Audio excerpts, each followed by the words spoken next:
hermanos, hoy voy a hablar de un tema difícil, sobre todo para personas como yo. Quiero ser muy directo con ustedes. Voy a hablarles acerca de lo que las Escrituras nos enseñan acerca del amor a la vida, del amor a esta vida, o en otras palabras, de cómo nosotros podemos disfrutar esta vida. Y esto es difícil para personas como yo.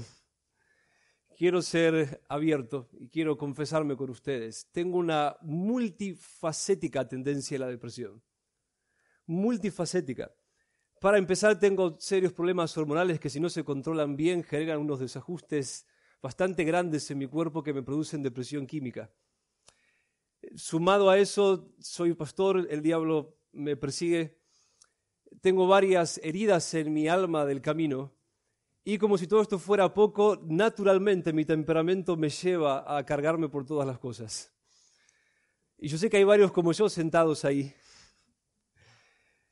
Y en el mes de noviembre busqué al Señor, como no lo había hecho nunca antes, para que me ayude a descubrir más profundamente algunas de las raíces de mis tendencias depresivas, y lo encontré. Y Él me enseñó varias cosas que quiero compartir con ustedes hoy. Espero que el Espíritu Santo los ayude a entender. Voy a necesitar todo su cerebro para que puedan entenderme muy bien lo que les voy a decir. Vamos a orar para que el Señor quiera visitarnos hoy.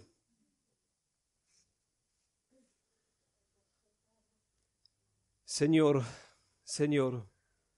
esto se trata de tu gloria.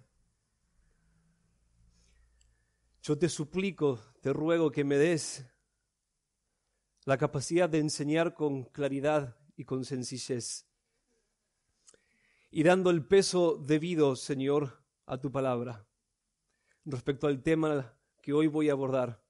Y da a todos los que me escuchan, Señor, inteligencia para poder entender tu palabra. Te suplico, Señor, que desates los nudos teológicos que algunos tienen, que les impide disfrutarte en el contexto de esta vida. Sananos, Señor, sananos a todos. Vos sabés, Señor, que voy a predicar de este aspecto de tu voluntad en el que yo soy más débil. Visítanos, Señor, sananos a todos, obra poderosamente entre nosotros. Amén. Vamos a partir de 1 de Pedro capítulo 3. 1 de Pedro capítulo 3. En la porción que vamos a abordar, Pedro tiene el propósito de motivar a los cristianos a la obediencia. Y para lograr su propósito, él hace algo muy interesante, algo que nosotros solemos descuidar a causa de los extremos con los que otros se enfocan en este punto. Él apela al amor propio de sus lectores, apela al amor propio de ellos. Él les dice que si quieren amar la vida, esto es lo que él dice, si quieren amar la vida, versículo 10 en adelante, si quieren amar la vida, ellos deben ser obedientes a Dios. El que quiera amar la vida, dice, citando una porción del Salmo 24, Pedro copia y pega esta porción del Salmo 34 para probar la veracidad de su punto. El que quiera amar la vida, refrene su lengua del mal y sus labios no hablen engaño, apártese del mal y haga el bien, busque la paz y sígala. En resumen, lo que este texto nos enseña es que si nosotros queremos disfrutar de días felices, amar la vida y ver días buenos, debemos ser obedientes a Dios, porque esta es la posición de Pedro. Dios prometió días buenos a aquellos que le obedecen. Se supone que todos deberíamos naturalmente amar la vida, y eso es así. Pablo dice en Efesios 5:29 que nadie aborreció jamás su propio cuerpo, sino que lo sustenta y lo cuida. Nadie aborreció jamás su propio cuerpo, sino que lo sustenta y lo cuida. Y eso es verdad. Hasta donde yo sé, las personas que se odian a sí mismas y buscan dañarse están en los manicomios. Todos tenemos un amor natural por la vida. Sin embargo, la verdad es que yo veo que tenemos problemas, algunos más que otros, a la hora de amar la vida y buscar días buenos. Naturalmente tendemos a ser muy conformistas y a preocuparnos poco por nuestras capacidades para deleitarnos en el Señor. Creo que C.S. Lewis observa con razón cuando él nos dice: si consideramos las claras promesas de recompensa y la asombrosa naturaleza de las recompensas prometidas en los evangelios, parecería que nuestro Señor encuentra que nuestros deseos no son demasiado fuertes, sino demasiado débiles. Nos quedamos contentos con demasiada facilidad. Y yo creo que él tiene razón. Creo que si consideramos las promesas del Señor, no estamos tan entusiasmados como deberíamos. Hay una gran incoherencia entre nuestro entusiasmo y nuestra expectativa y las promesas que el Señor nos hizo. Siguiendo la misma línea argumentativa, Jonathan Edwards dice: el problema del hombre no es que quiera ser feliz, sino que no lo quiere lo suficiente. Eso cambia bastante la perspectiva, ¿no? El problema del hombre no es que quiera ser feliz, sino que no lo quiere lo suficiente. Así que aunque naturalmente todos deseamos ser felices, también naturalmente somos pobres en nuestros deseos. Nuestras expectativas son demasiado bajas cuando una vez más las consideramos a la luz de las grandiosas promesas que Dios nos ha hecho en el Evangelio.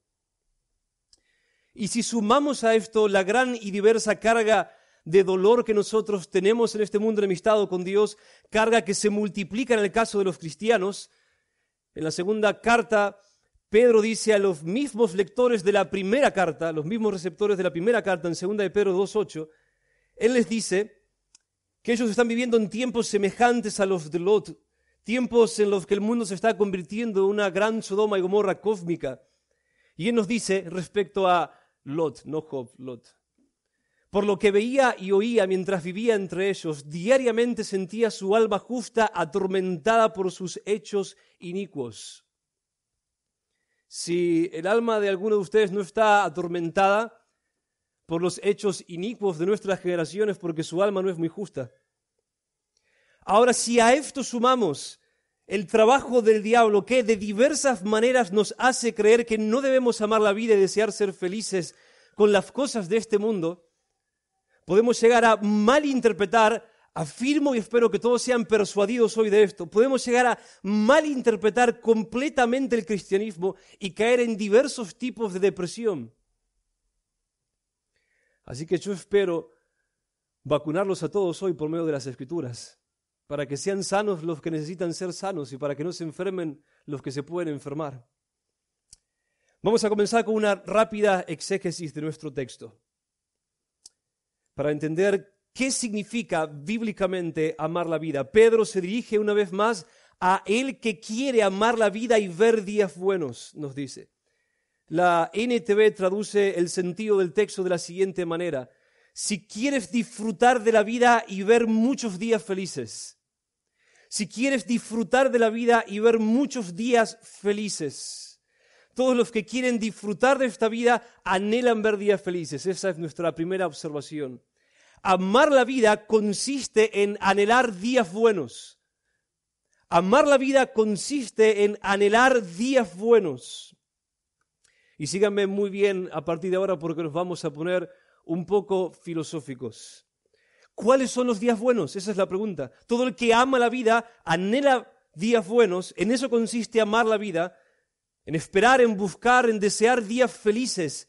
¿Cuáles son esos días buenos, esos días felices? Bueno, según nuestro texto, los días felices, los días buenos, son aquellos en los que Dios nos bendice. Pedro nos dice que si perseveramos en obediencia, con la esperanza de que veremos días buenos, nos dice que hagamos eso porque en el versículo 9 nos dice él: fuisteis llamados con el propósito de heredar bendición. Debemos perseverar con la esperanza de ver días buenos, una vez más afirma Pedro, porque nos dice en el versículo 9, fuisteis llamados con el propósito de heredar bendición. ¿Qué es bendición? ¿O qué es bendecir para Dios? Bendecir para Dios es decretar que cosas buenas sucedan. Eso es bendecir. Cuando Dios bendice a alguien, lo que Él hace es decretar que le sucedan cosas buenas. Eso es lo que significa. Por lo que cuando Dios nos bendice, lo que hace es darnos días buenos, darnos días felices. Y los días buenos y felices son aquellos en los que nosotros disfrutamos de las cosas más valiosas de esta vida. Los días buenos naturalmente y evidentemente se contrastan con los días malos. Los días buenos son los que alguien anhela cuando vive días malos. Y en el contexto del Salmo 34, de donde viene la cita de Pedro, los días malos son los días de sufrimiento, son los días de sufrimiento. David celebra en el versículo 6 que este pobre clamó y el Señor le oyó y lo salvó de todas sus angustias. Y afirma universalmente en el versículo 19 que muchas son las aflicciones del justo, pero de todas ellas lo libra el Señor. Así que los días malos son los días de sufrimiento. ¿Qué es sufrir? Es una pregunta necesaria de hacer si queremos entender esto exactamente. ¿Qué es sufrir? Sufrir es lo que nosotros sentimos cuando se nos quitan, escuchen bien, o se nos niegan las cosas que nosotros más amamos en esta vida. Cuando se nos quitan o se nos niegan las cosas que más amamos en esta vida, sufrimos. Eso es lo que sufrir significa, es la pérdida o la ausencia de las cosas que más amamos en nuestra vida. Así que si así son los días malos, los días de sufrimiento, entonces necesariamente, por el contrario, los días buenos deben ser aquellos en los que se nos dan las cosas que nosotros más amamos en esta vida. Los días malos son los días de angustia y los días buenos son los días de felicidad. Los días malos son malos porque son los días en los que se nos arrebata o se nos impide obtener las cosas que más amamos en esta vida, y los días buenos son los días en los que Dios nos bendice decretando para nosotros el bien, que no es otra cosa que Dios dándonos las cosas que más amamos en esta vida. Y el punto de nuestro texto es, por difícil que sea de creer esto para algunos,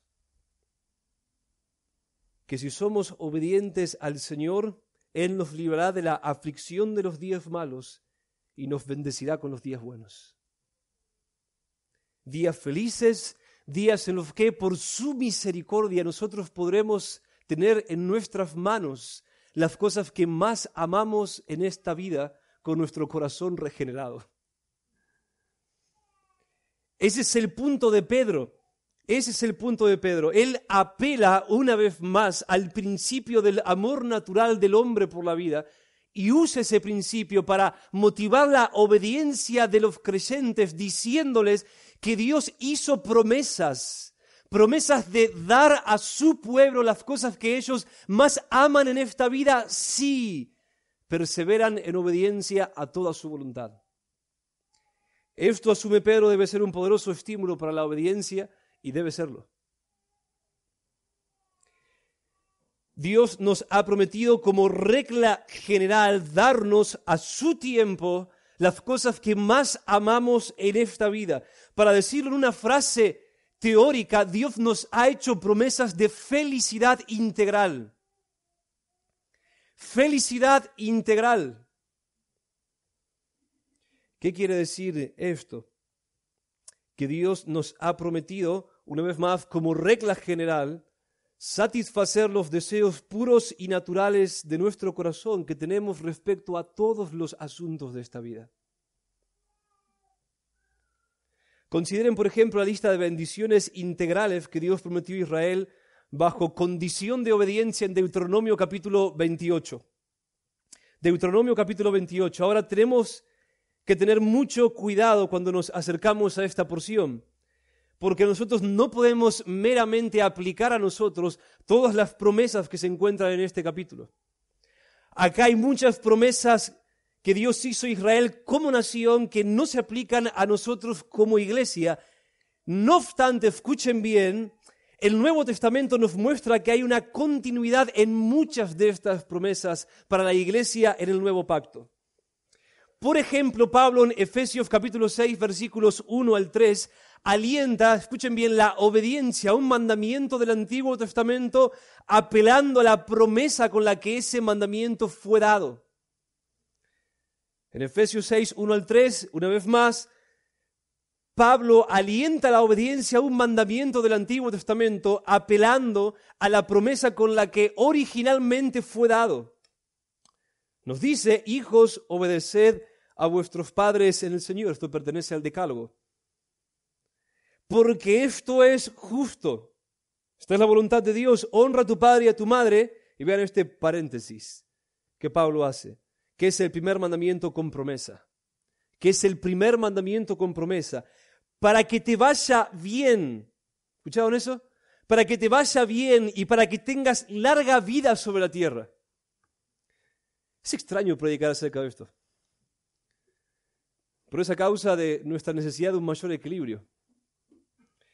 Por lo tanto, pienso que todos nosotros podemos esperar que Deuteronomio capítulo 28, versículos 1 en adelante, sucederá que si obedeces diligentemente al Señor tu Dios, cuidando de cumplir todos sus mandamientos que yo te mando hoy, estas bendiciones vendrán sobre ti y te alcanzarán. Si obedeces al Señor tu Dios, escuchen bien, hermanos, bendito serás en la ciudad y bendito serás en el campo. Bendito el fruto de tu vientre, el producto de tu suelo, el fruto de tu ganado, el aumento de tus vacas y la cría de tus ovejas. Y aplíquenlo, esto no tiene solo sentido para los que trabajan en el campo. El Señor hará que los enemigos que se levanten contra ti sean derrotados delante de ti. El Señor mandará que la bendición sea contigo en tus graneros y en todo aquello en lo que pongas tu mano. No es el evangelio de la prosperidad, es la Biblia. El Señor mandará que la bendición sea contigo en tus graneros y en todo aquello en que pongas tu mano. Lo que se promete en estos versos básicamente son 4 cosas. En primer lugar, florecimiento familiar. En segundo lugar, prosperidad laboral. En tercer lugar, liberación del peligro de los enemigos. Y en cuarto lugar, bendición general sobre todos nuestros emprendimientos. Éxito general en todos nuestros emprendimientos. Ahora todos anhelamos estas cosas, ¿no? ¿Alguien no quiere algo de esto? Todos anhelamos estas cosas porque son las cosas buenas de la vida. Y si recorriéramos toda la escritura de Génesis a Apocalipsis, podríamos apilar unas cuantas promesas más. Unas cuantas promesas más. Una vida feliz es una vida caracterizada por estas cosas. La bendición de Dios sobre nuestra familia, nuestro trabajo, nuestra seguridad personal y sobre nuestros emprendimientos. Hermanos, entiendan bien. Yo ahora voy a hacer unas cuantas aclaraciones, pero entiendan bien. Dios nos desea lo mismo que Juan le deseó a Gallo. En 3 de Juan 2, que seas prosperado en todo, así como prospera tu alma. Sí, el Nuevo Testamento. No solo el Antiguo Testamento. Que seas prosperado en todo, así como prospera tu alma. Eso es lo que el apóstol Juan desea a Gallo, porque es lo que Dios promete, bajo condición de obediencia, así como prospera tu alma. Bien, espero que estemos todos juntos hasta acá. Algunas necesarias aclaraciones antes de continuar. 5 concisas aclaraciones. En primer lugar, nada de esto significa que Dios ha prometido satisfacer cualquier deseo que nosotros tengamos. Nada de esto significa que Dios ha prometido satisfacer cualquier deseo que nosotros tengamos. Para empezar, Dios no responderá a ninguna petición egoísta que nosotros le hagamos. Santiago explica a unos a los que Dios no respondía a sus oraciones. En Santiago capítulo 4, versículo 3, pedís y no recibís porque pedís con malos propósitos. 2, tampoco todo esto significa que todos seremos bendecidos en el mismo grado. Esto es algo experimentalmente obvio, pero prefiero aclararlo. Dios promete bendiciones, pero no dice nada acerca de los grados. No todos seremos bendecidos en las mismas cosas en el mismo grado. 3, tampoco debemos pensar que Dios nos ha prometido no sufrir. Que sus promesas, no debemos pensar que sus promesas de felicidad integral, florecimiento integral, prosperidad en todos los aspectos de nuestra vida, no debemos pensar que estas promesas anulan las promesas de sufrimiento, o profecías de sufrimiento, si lo quieren. Se nos dice que en este mundo vamos a sufrir mucho y muchas veces, y sobre todo los cristianos. Se nos dice incluso que Dios considerará muchas veces que necesitamos sufrir a causa de sus planes para nosotros y para este mundo. Puedo apilar texto. Juan 16:33, Filipenses 1:9, Primera de Pedro 3:17, Segunda de Timoteo 3:12, etcétera, etcétera. También se nos promete liberación de las aflicciones. En el Salmo 34, de donde viene la cita de Pedro, David dice en el versículo 19, muchas son las aflicciones del justo, pero de todas ellas lo libra el Señor. Y también se nos dice que en algunos casos Dios no nos va a librar de las aflicciones. No lo va a hacer, pero para esos casos se nos promete la fuerza necesaria para poder sobrellevar el dolor con entereza. Romanos 8:37, 1 Corintios 10:13, etc. Bien, cuarta aclaración. No debemos confundir, y espero que esto sea un aporte significativo para ustedes, lo que a mi criterio, lo que yo llamo felicidad posicional con lo que también llegué a llamar felicidad situacional. No debemos confundir la felicidad posicional con la felicidad situacional. Y esto es sumamente importante. Sumamente importante. Si no entendemos esto, no vamos a poder entender claramente cuál es el perfil del hombre espiritual en las Escrituras. ¿Cómo se acerca a Dios? ¿Qué espera de esta vida? ¿Qué no espera de esta vida? ¿Qué cosas lo hacen feliz?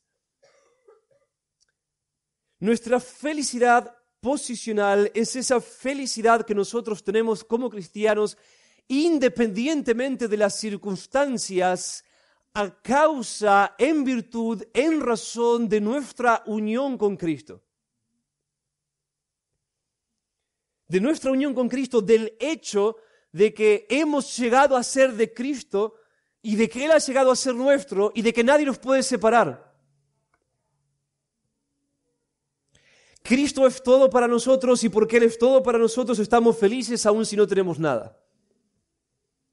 Un cristiano genuino tiene un solo tesoro en su vida, no dos, un solo tesoro, y ese tesoro es Cristo y nada más que Cristo. Para nosotros, partir a estar con Cristo en la gloria, en las balanzas de nuestro corazón, dejando atrás todas las cosas que amamos en esta vida, no es otra cosa que pura ganancia. Pura ganancia. Todo cristiano genuino, todo cristiano real se puede identificar fácilmente, ampliamente con la declaración de Pablo en Filipenses 1:21. Para mí, vivir es Cristo y morir es ganancia. Él es nuestra vida misma. Para nosotros tener el mundo entero, pero no tener a Cristo es como no tener nada.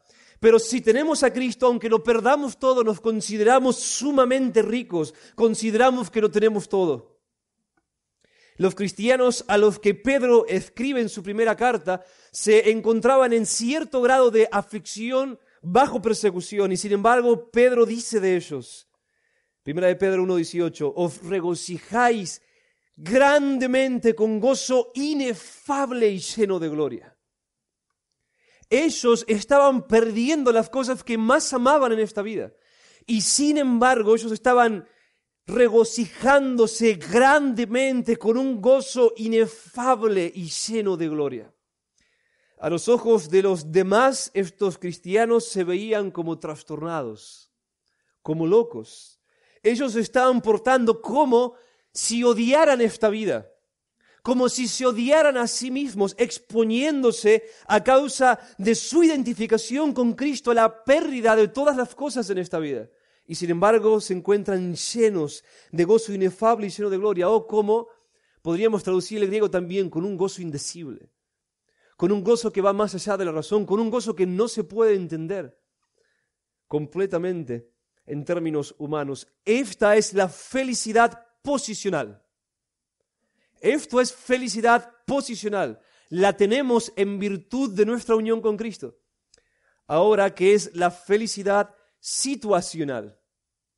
Lo que yo llamo felicidad situacional.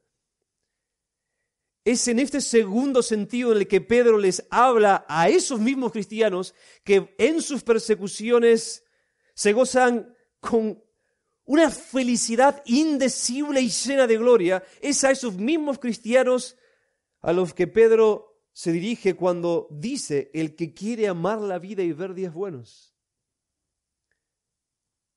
El que quiere amar la vida y ver días buenos, les dice Pedro en esencia, tiene la esperanza de verlos. Tiene la esperanza de verlos. Así que aunque ellos por un lado están llenos de felicidad a causa de todo lo que son y tienen en Cristo, por otro lado ellos están descontentos con su situación. Ellos anhelan días buenos porque se encuentran viviendo días malos. Este es otro tipo de felicidad para la que tenemos que hacer una categoría. La Biblia lo hace. La felicidad situacional depende de los días, de si son buenos o de si son malos. Si los días son malos, una vez más, porque se nos quitan o se nos niegan las cosas que más amamos en esta vida, naturalmente, a menos que alguno acá sea una máquina sin alma, vamos a estar tristes. Si, por otro lado, se nos conceden los deseos más profundos de nuestro corazón respecto a las cosas que más valoramos en esta vida, vamos a sentirnos felices. Esto, hermanos, se encuentra por toda la Biblia. Absolutamente por toda la Biblia. Tanto que hay que estar engañado y bastante ciego para no poder verlo. Por ejemplo, teniendo este sentido de felicidad situacional en mente, Jesús dijo en Juan 16, versículo 24, pedid y recibiréis, escuchen esto, para que vuestro gozo sea completo. Para que vuestro gozo sea completo. Las palabras de Jesús significan en la gramática que hay ciertas cosas de esta vida que anhelamos y no tenemos y que hacen que nuestro gozo situacional esté incompleto. Y nos dice Jesús, podemos pedir esas cosas al Padre para que nuestro gozo sea completo. ¿Lo entienden? Para que no falte nada de todas las cosas que nosotros queremos para nuestro gozo. ¿Lo entienden? Pedid y recibiréis para que vuestro gozo sea completo. Hay cosas que quieren y no tienen que hacen que su gozo sea incompleto. Cosas que piden a aquel que se las puede dar, aquel que puede decretar días buenos para ustedes. Anhelan ciertas cosas de esta vida que no las tienen, pero si las tuvieran, estarían completamente felices. ¿Ven? Esto habla de grados de felicidad, habla de muchas cosas. Así que mientras que siempre tendremos razones, independientemente de las circunstancias, para ser felices a causa de nuestra posición en Cristo, no siempre estaremos contentos con nuestras circunstancias. ¿Claro? Quinta y última aclaración. No esperemos felicidad perfecta en esta vida. Esto es obvio, pero lo aclaro. No esperemos felicidad perfecta en esta vida. Dios no nos promete eso. Lo que yo llamo felicidad perfecta, ocurrirá solo cuando nuestra felicidad posicional y nuestra felicidad situacional se encuentren en perfecta armonía. Es decir, cuando podamos estar con Cristo en su presencia inmediata, libres de las aflicciones de este mundo maldito, pudiendo disfrutar de todas las cosas maravillosas de esta vida o de la vida venidera. es entonces que experimentaremos felicidad perfecta, cuando se acorte la distancia, cuando desaparezca la distancia actual entre Cristo, nuestra vida, y nosotros, y cuando seamos libres del dolor de no poder tener o de que se nos quiten constantemente las cosas que más amamos en la vida. ¿Entienden bien? En este máximo sentido, la felicidad perfecta será realidad para nosotros en los cielos y tierra nuevos cuando nuestro Señor por fin nos diga: bien, buen siervo y fiel, por cuanto en lo poco fuiste fiel, en lo mucho te pondré. Entra al gozo de tu Señor. Entra al gozo de tu Señor. Mateo 25, 21.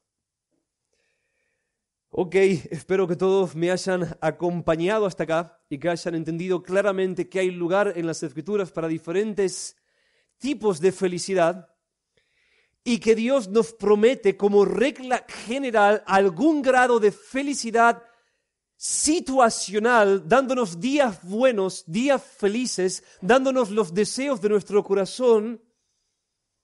Si nosotros somos obedientes, hay promesas, hermanos, de felicidad integral que deben estimular nuestra obediencia, que deben consolarnos en medio de los días malos y que deben ayudarnos a entender quién es Dios y qué clase de existencia feliz Él diseñó para nosotros desde antes de la fundación del mundo. Intentemos aplicar un poco esto a nosotros. Vamos con algunas aplicaciones. En primer lugar, amar la vida es un imperativo moral si amamos a Dios. Amar la vida es un imperativo moral si amamos a Dios. Lo es. Y acá es donde esto se pone más serio. Nuestro texto se dirige una vez más a aquel cristiano que quiere amar la vida y ver días buenos. Dice el texto. Quiere amar la vida y ver días buenos. Y como hemos estado aprendiendo, esto significa desear ser feliz disfrutando de las buenas cosas de esta vida. Esto es lo normal, lo saludable, y escuchen bien, lo que es conforme a nuestro diseño por obra de Dios, lo que es conforme a nuestro diseño, es decir, lo que está en armonía con la voluntad y los planes de Dios para nosotros. ¿Entienden?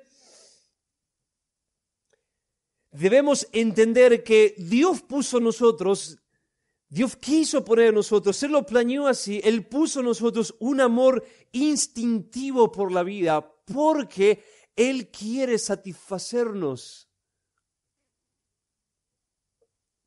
con las cosas que Él creó para nosotros y que Él prometió darnos. Ahora afinemos más el lápiz para entender qué es lo que significa querer amar la vida y por qué debemos querer amar la vida y por qué es pecaminoso no querer amar la vida.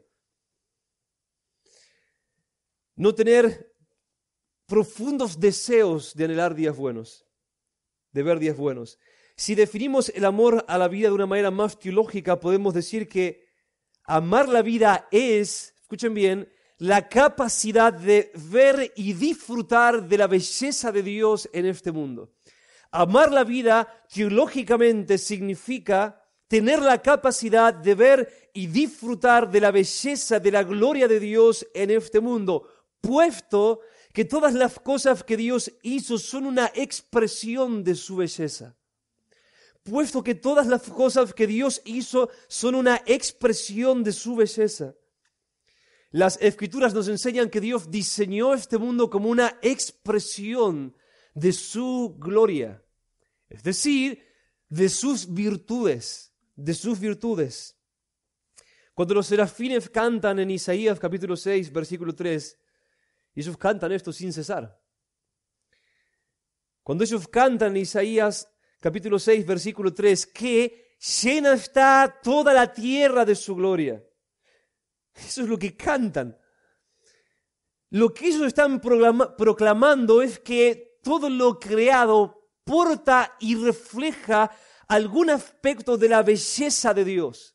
Todo lo creado porta y refleja algún aspecto de la belleza de Dios. Así que todo cuanto existe nos muestra algo de la imagen de Dios, algo del poder de Dios, de la majestad de Dios, de la inmensidad de Dios, de la complejidad de Dios, de la sabiduría, de la pureza, de la felicidad, de la inocencia, del amor, etcétera, infinitos etcéteras. Todo lo creado está lleno de la imagen de Dios. Todo lo creado está lleno de las virtudes de Dios. Todo lo creado está lleno de las huellas digitales del diseñador. Ahora escuchen esto. Cuando en Génesis capítulo 1, versículo 31, se nos relata que Dios, después de terminar la creación del mundo y del hombre, esto es lo que se nos dice. Dios vio todo lo que había hecho y he aquí era bueno en gran manera. Dios vio todo lo que había hecho y he aquí era bueno en gran manera. Todo está lleno de mi gloria. Todo refleja mi imagen. Todo es una expresión de mi bondad. Y hermanos, acá se tiene que hacer un clic en ustedes. Escuchen bien. Y lo que las Escrituras nos enseñan a continuación es que de entre todas las criaturas que Dios hizo bajo el cielo, solo nosotros los hombres fuimos creados a imagen y semejanza de Él, lo que significa, entre muchas cosas, que solo nosotros fuimos creados con la capacidad de ver lo que Dios hizo y reaccionar ante eso con el mismo deleite que Él. Fuimos hechos para, este es uno de los propósitos por los que fuimos hechos a imagen y semejanza de Dios. Fuimos hechos, solo nosotros fuimos hechos para ver lo que Dios ve y ver lo que Él ve cuando Él ve lo que Él ve. Que todo está lleno de su gloria, lleno de sus virtudes, que esta vida, excepto por la caída, es buena, en gran manera buena. Y regocijarnos grandemente en eso. ¿Lo entienden? Fuimos creados para disfrutar de la gloria de Dios en este mundo. Nosotros no fuimos hechos para este mundo fue hecho para nosotros. ¿Se dan cuenta? Este es nuestro hábitat, en el que Dios nos diseñó para disfrutar de todo lo que Él hizo. Hemos sido diseñados para ver la belleza de Dios en esta vida, disfrutarla, obtener más.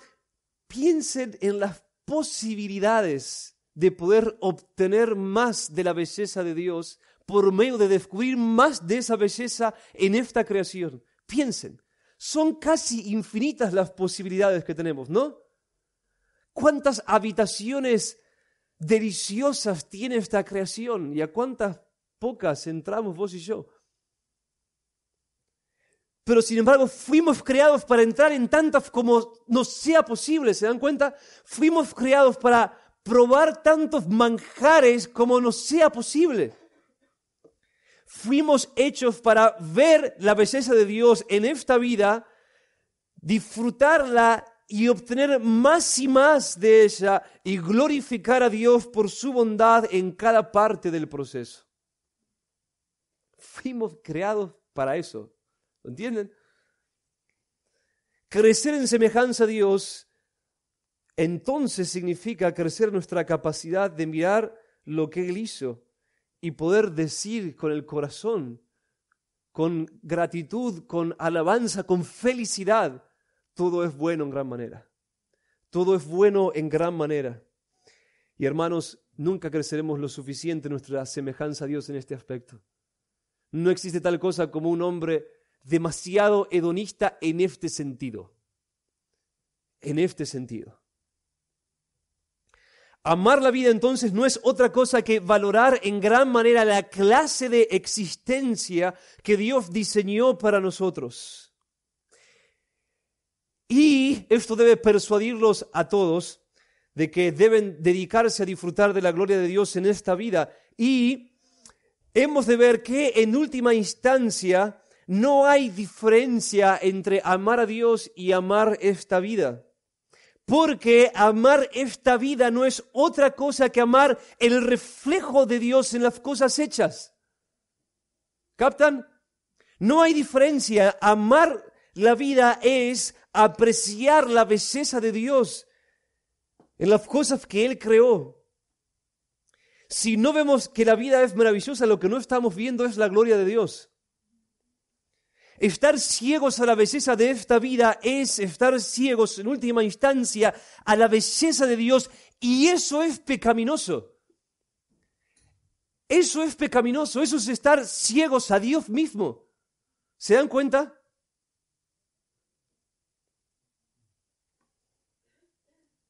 No querer amar la vida es rehusarnos a darle a Dios la gloria que le debemos.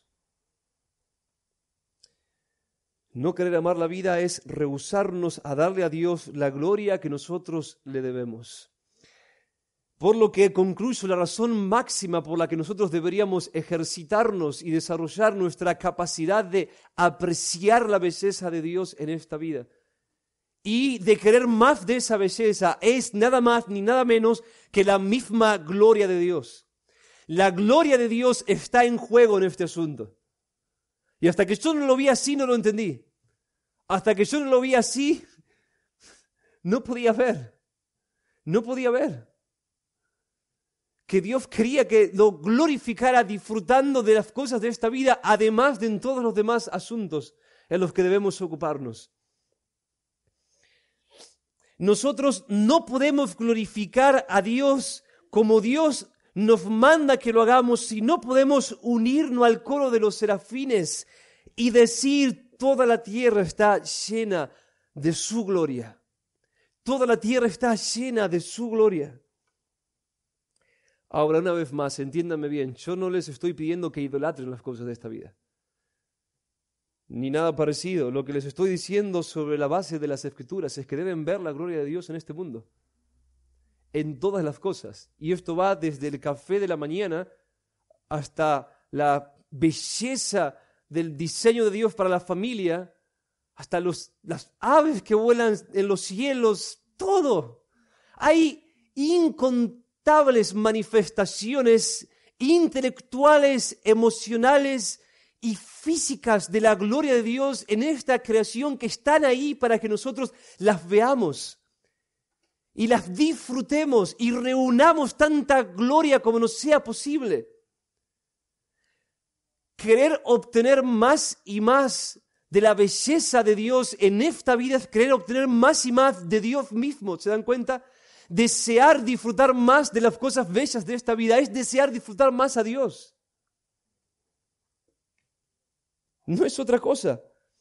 Cuando nosotros éramos inconversos y estábamos muertos en nuestros delitos y pecados, éramos ciegos y no podíamos ver la gloria de Dios en nada.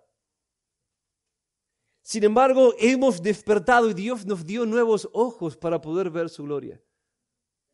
Y debemos ejercitarnos en eso. Ahora, como lo dijo George Robinson, desde que Dios nos salvó, escuchen esto, el cielo arriba es de un azul más suave. La tierra alrededor es de un verde más dulce. Algo vive en cada tono, dice Robinson, algo vive en cada tono que los ojos sin Cristo nunca han visto. Las aves se desbordan en alegres canciones y las flores brillan con belleza más profunda.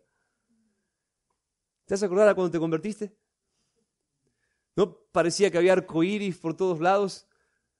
¿No cantaban de pronto alabanzas a Dios los pájaros en la ventana?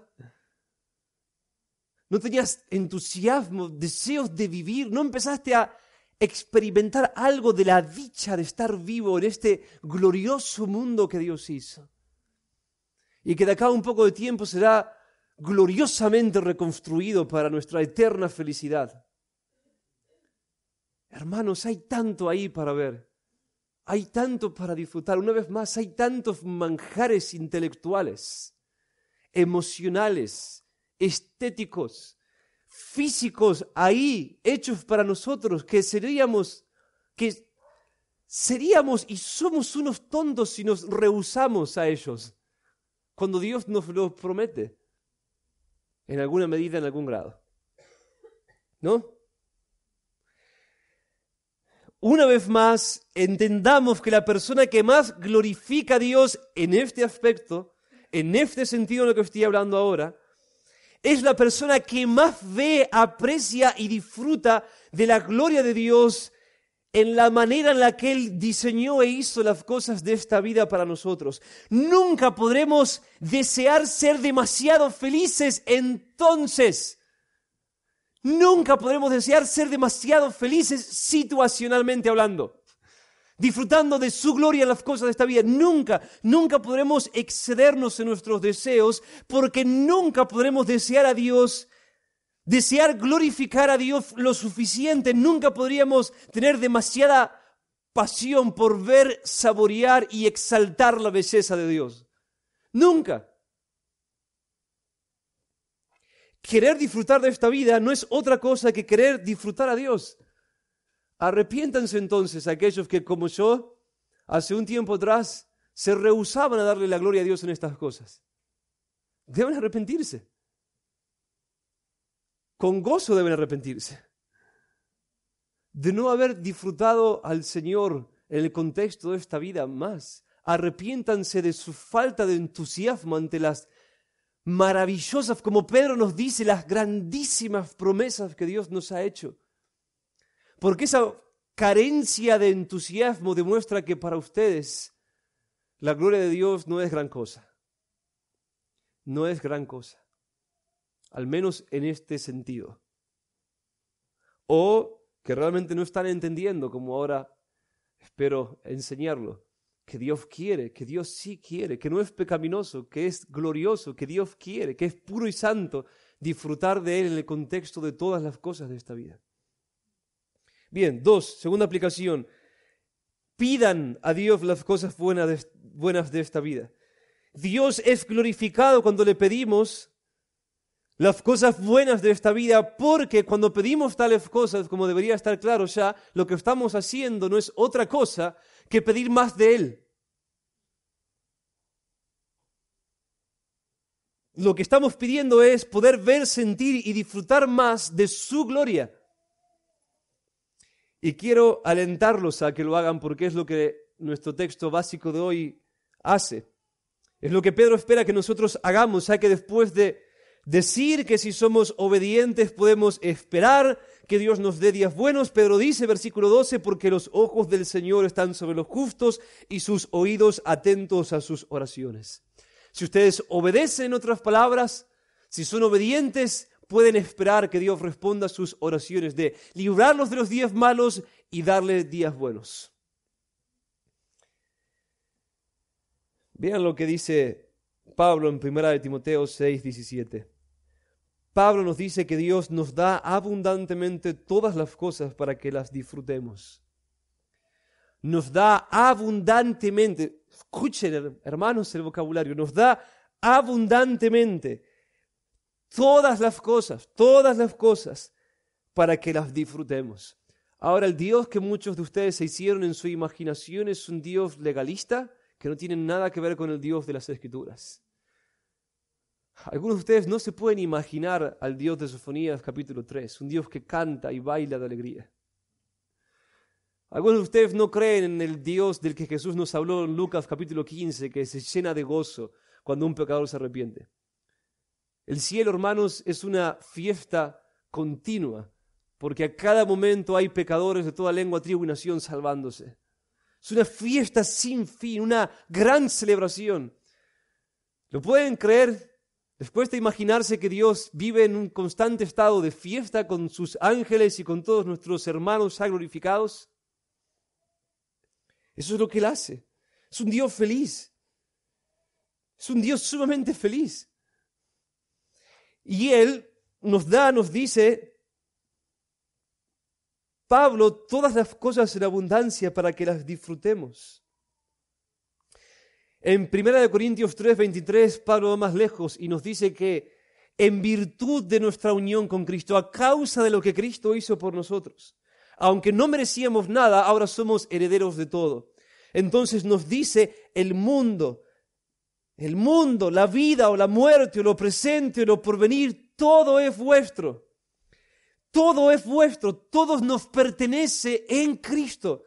Todo lo que es de Él, de Cristo, ahora es nuestro, porque según Romanos 8 hemos llegado a ser coherederos juntamente con Él. Coherederos juntamente con Él.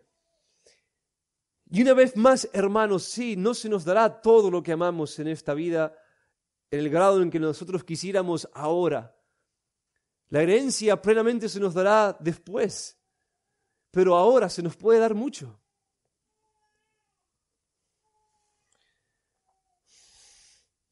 Ahora, si esto es verdad, una vez más, dentro de los límites del equilibrio, de la plena comprensión de todo el consejo de Dios para nosotros, si esto es verdad, entonces pidamos en abundancia todas las cosas para nuestro gozo y para la gloria de Dios. Si esto es cierto, entonces, con fe, con esperanza, sin reprimir innecesariamente o legalistamente nuestros deseos, pidamos en abundancia todas las cosas para nuestro gozo y para su gloria, y Él hará conforme a su sabiduría y a sus planes. Si esto es verdad, entonces sigamos los consejos de Jesús, quien nos dice en Juan 15:7, si permanecéis en mí y mis palabras permanecen en vosotros, pedid lo que queráis y os será hecho. Pedid lo que queráis y os será hecho. Lo que queráis. Esto es un cheque en blanco, hermanos. ¿Se dan cuenta? De vuelta, recuerden todas las aclaraciones que hicimos, pero es un cheque en blanco. Mientras me obedezcan, mientras no se desvíen de mi palabra, pidan lo que quieran y os será hecho. Y vean el énfasis, no dice, y quizás alguna que otra vez algo les sea respondido en alguna mínima medida. Y os será hecho. Y os será hecho. Esa es la regla general, y os será hecho. En Juan 16:24, Él dice una vez más, pedid y recibiréis. Pedid y recibiréis para que vuestro gozo sea completo. Para que vuestro gozo sea completo. Ahora, una vez más, si todo nos pertenece en esta vida, si todo nos es prometido en Cristo, y si Jesús nos dice, pidan lo que quieran, pidan para que su gozo sea completo, entonces si no lo hacemos, si el mismo Dios encarnado nos dice, pidan, pidan, para su gozo pidan, y nosotros no lo hacemos, somos unos tontos. Denme otra palabra, si no. Somos unos tontos. Si Dios quiere que lo glorifiquemos disfrutando de las cosas de esta vida y para obtenerlas se las debemos pedir, entonces pidamos con fe en su carácter y en sus promesas.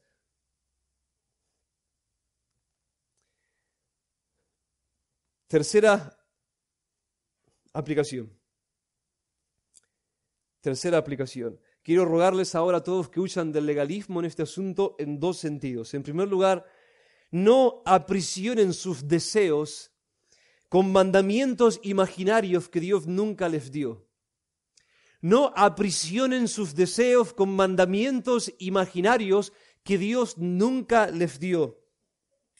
¿A qué voy con esto? El diablo puede engañarnos muy sutilmente haciéndonos creer que debemos amputarnos, escúcheme muy bien, y yo soy el paciente por excelencia acá, que debemos amputarnos deseos naturales que tenemos por las cosas de esta vida, ya sea diciéndonos que desear es malo, o que mucho placer hace daño, o que no merecemos las cosas que deseamos, o que Dios quiere que nos abstengamos para entrenar nuestro dominio propio. El diablo quiere engañarnos para que nosotros amputemos nuestros deseos naturales de disfrutar de Dios en el contexto de esta vida, ya sea diciéndonos que desear es malo, o que mucho placer hace daño, o que no merecemos las cosas que deseamos, o que Dios quiere que nos abstengamos de las cosas que deseamos para ejercitar nuestro dominio propio. Esto es absolutamente todo lo contrario a lo que estoy tratando de enseñar. Todo lo contrario. Ahora, por supuesto que Pablo dijo en 1 Corintios 6:12 que todas las cosas me son lícitas, pero yo no me dejaré dominar por ninguna. Ahora, el problema no son las cosas, el problema es el dominio que pueden tener sobre nosotros. Ese es el problema. Disfruten, hagan, obtengan, siempre y cuando no se conviertan en esclavos de esas cosas. Claro que Jesús nos dijo en el Sermón del Monte, hablando hiperbólicamente, que debemos arrancarnos los ojos y las manos antes que pecar. Pero solo si nosotros no podemos dominar nuestros ojos y nuestras manos. Si no podemos hacer eso, sí, arranquémonos los ojos y las manos. Pero no de otra manera. El problema no está en el ojo y no está en la mano. El problema está en el pecado del corazón. Ahora, sin embargo, el diablo tan fácilmente puede engañarnos a los metodistas, puritanos y no sé qué más. Fácilmente puede engañarnos para que nos amputemos miembros que no debíamos amputarnos. Cortaste sin tener que cortar. ¿Te das cuenta? No había que cortar. No estabas cayendo. No había ningún problema. Y te amputaste miembros que no debías amputarte. Eran para la gloria de Dios. Eran deseos lícitos de poder obtener más de Él y caíste en la trampa. Él viene y nos dice, es más preventivo, es más santo y es más agradable a Dios que no lo hagas a que lo hagas. Hermanos, estoy hablando de cosas, ¿no?, buenas de la vida. ¡Qué gran error! Recuerden lo que Pablo dijo a Timoteo en 1 de Timoteo capítulo 4, versículos 1 y 3. En los posteros tiempos algunos apostatarán de la fe, escuchando espíritus engañadores y a doctrinas de demonios, que, vean lo que van a enseñar los demonios, prohibirán casarse y mandarán abstenerse de alimentos que Dios creó para que con acción de gracias participasen de ellos los creyentes. Sí, es doctrina de demonios abstenernos de cosas que Dios creó para nuestro gozo y para su gloria. Se puso serio, ¿no? Se puso más serio.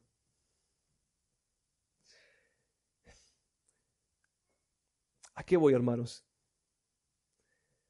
Más allá de las 4 tipos de bendiciones de Deuteronomio 28 que vimos: florecimiento familiar, laboral, seguridad personal y éxito en general en todos nuestros emprendimientos.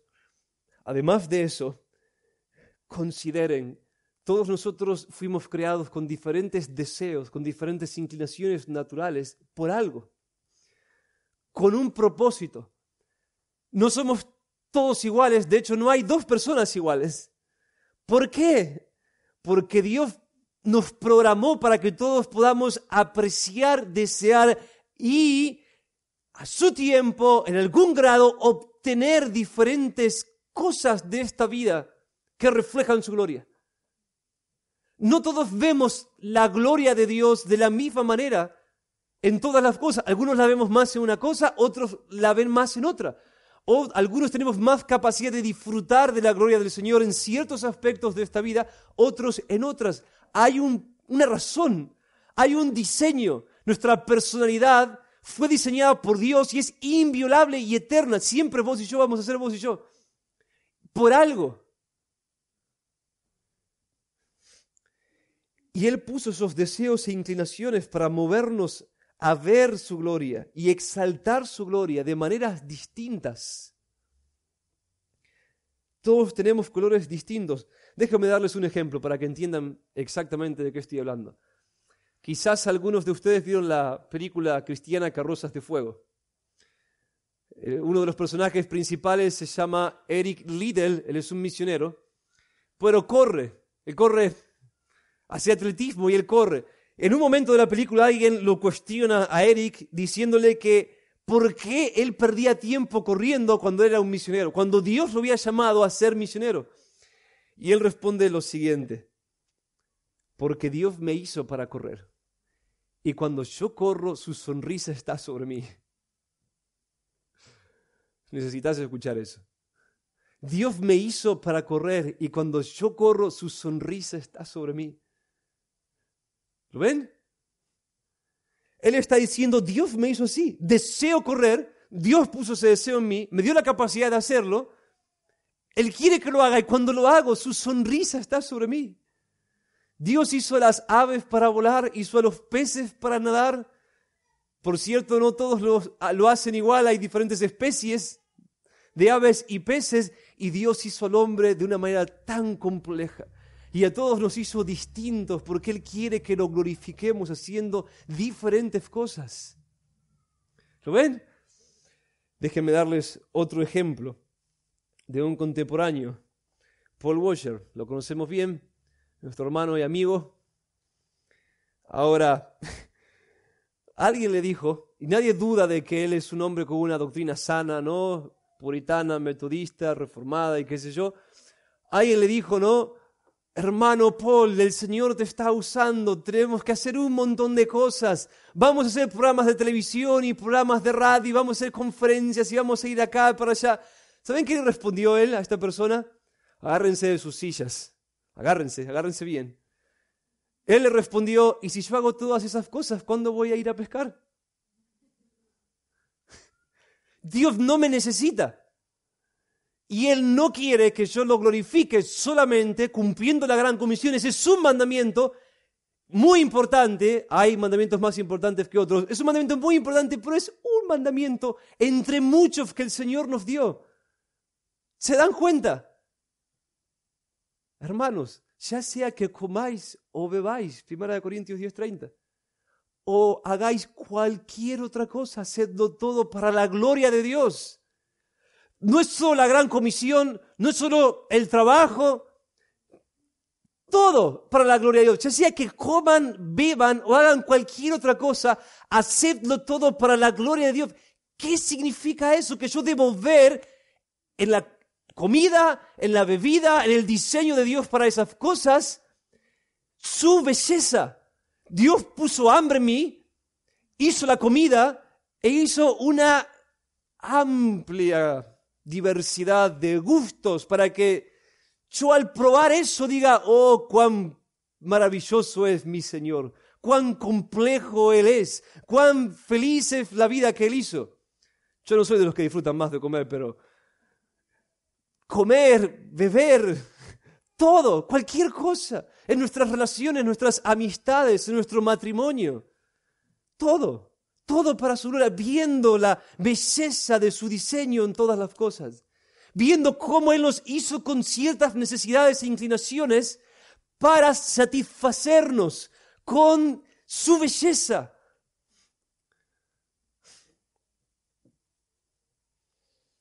Así que hay que glorificar a Dios de múltiples maneras. Múltiples maneras. De hecho, es más, si no podés ver la belleza de Dios en su diseño para comer, beber, por ejemplo, si no podés decir, Señor, cuán rica es la comida que vos hiciste, gracias por tu fidelidad, gracias por darnos el pan de cada día, es que no lo estás haciendo para la gloria de Dios, no le estás dando gloria, no estás viendo su gloria en eso, no estás viendo ninguna belleza en eso, nada digno de gratitud, nada digno de alabanza. Estás pecando, ¿no? Estás pecando.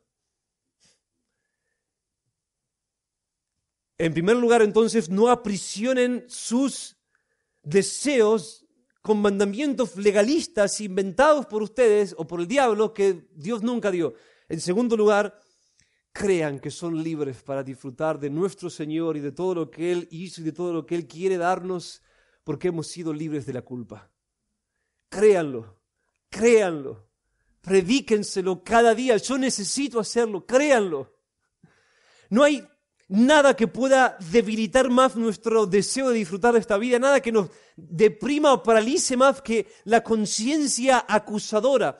Pero si estás en Cristo y estás arrepentido de tus pecados, Cristo canceló tus deudas. Las canceló. Y aun si el tribunal de tu conciencia te acusa, tenés que saber que el tribunal de Dios no te acusa. ¿Quién acusará a los escogidos de Dios? Dios es el que justifica. Romanos capítulo 8. ¿Quién condenará? Cristo es el que murió. ¿Lo ven? Si están en Cristo, arrepentidos de sus pecados, ya no hay condenación. Nunca más. Romanos 8:1, ya no hay. Pueden disfrutar libres de la culpa. Dios los invita a disfrutar porque ya no hay enemistad. Cristo resolvió el problema. Nuestros inexcusables pecados han sido perdonados para siempre. Así que ahora podemos acercarnos a Dios y disfrutar de Él como si nunca hubiésemos pecado y nunca fuésemos a pecar en el futuro, porque en Cristo la gran promesa se hace realidad. Ya no me acordaré de sus pecados e iniquidades. Ya no me acordaré de sus pecados y de sus iniquidades. Aprendan, esta es una resolución personal, aprendan a reír como pecadores justificados para la gloria de Dios. Aprendan a reír como pecadores justificados y a desear y a disfrutar de esta vida para la gloria de Dios. Aprendan a hacerlo. Dan gloria a Dios cuando lo hacen y no le dan gloria cuando no lo hacen. ¿Ustedes piensan que Cristo hizo todo lo que Él hizo para que ustedes estén amargados, golpeándose con látigos en su espalda, ¿no? Tratando de alcanzar una talla que nunca van a alcanzar? ¿Piensan que Él vino a dar su vida para que estén tristes? No. 1000 veces no. Y en cuarto y último lugar me dirijo ahora a aquellos que no tienen a Cristo, aquellos que nunca se reconciliaron con Dios por medio de Cristo. Todo habrá sonado tan extraño hoy para ustedes, pero estoy seguro de que en la mayoría de ustedes mis palabras acerca de la felicidad revolvieron una herida siempre abierta de su corazón. Eso que los filósofos llaman el sentido de nostalgia de la vida. El sentido de nostalgia de la vida. Esa sensación de vacío, de monotonía, de intrascendencia, de que todo se queda corto, de aburrimiento. La Biblia lo dice así, que ustedes sienten eso porque están caídos de la gloria de Dios. Porque están caídos de la gloria de Dios, porque han sido apartados por causa de sus pecados, de la fuente de todo bien, de aquel que es la felicidad misma, de su Dios y Creador. Escuchen las palabras de un viejo cristiano llamado Agustín de Hipona. Él dijo: a Dios, tú nos has creado para ti, oh Señor, y nuestros corazones estarán errantes hasta que descansen en ti. Y nuestros corazones estarán errantes hasta que descansen en ti. En otras palabras, Agustín está diciendo algo similar a lo que enseñé hoy, que Dios nos hizo para ver su gloria, su grandeza. Y mientras nosotros no regresemos a Él para contemplar su hermosura, mientras no nos reconciliemos con Él, estaremos buscando en vano en cisternas rotas saciar nuestra sed de identidad, de propósito, de trascendencia, de gloria.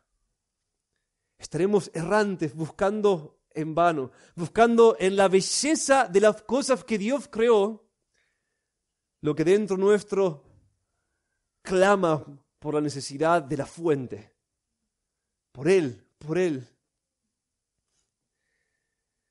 Si seguís buscando las cosas creadas, lo que solo podés encontrar en el Creador, seguirás dando vueltas en vano.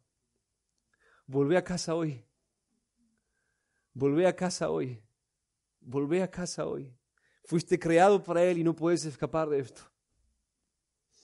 Las cosas bellas de esta vida no son más que un reflejo de la belleza de Él. Cada placer, cada cosa hermosa que se encuentra en esta vida no es otra cosa que esto, un cartel que nos señala hacia la fuente, que nos señala hacia Dios. Él es, escúchame bien, Él es infinitamente más maravilloso y más hermoso y más placentero que la suma de todas las cosas hermosas que Él hizo. Podrías vivir 1000 vidas en este mundo obteniendo lo mejor de esta vida y nunca podrías estar satisfecho. Estarías errante, cada vez más perdido y más confundido. Volvé a Él, volvé a la fuente, volvé a Él. Él te dice en Juan 14, versículo 6, yo soy el camino, la verdad y la vida. Yo soy el camino, la verdad y la vida. Nadie viene al Padre sino por mí. El camino, la verdad y la vida. Esto significa que aparte de Él estás perdido. Si eres el camino, aparte de Él estás perdido. Si eres la verdad, aparte de Él todo es mentira. Y si Él es la vida, separado de Él estás muerto. Estar separado de Él es estar muerto en vida. Vuelve a Él, arrepentido de tu desprecio y confiando, creyendo que Él es el camino, la verdad y la vida. Oremos. Oh Señor, este fue quizás el sermón más extraño y más antinatural para mí que prediqué en toda mi vida. Señor,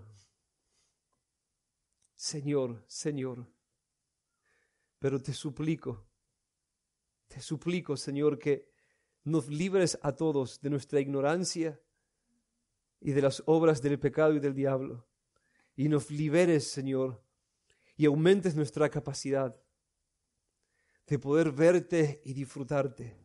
Enséñanos a desearte en las cosas que nos prometes. Enséñanos a pedir, Señor, enséñanos a vivir. Seas exaltado, Señor. Seas exaltado, seas exaltado. Seas grandemente exaltado. Amén.